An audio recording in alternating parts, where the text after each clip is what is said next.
You ask Tiger to solve. This deals with linear equations with one unknown. The final result is x equals -1/5. Let's solve it step by step. Group all x terms on the left side of the equation. Subtract 3x from both sides. Simplify the arithmetic.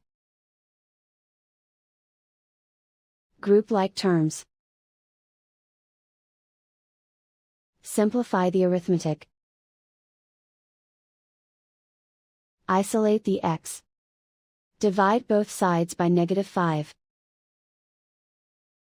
Cancel out the negatives. Simplify the fraction.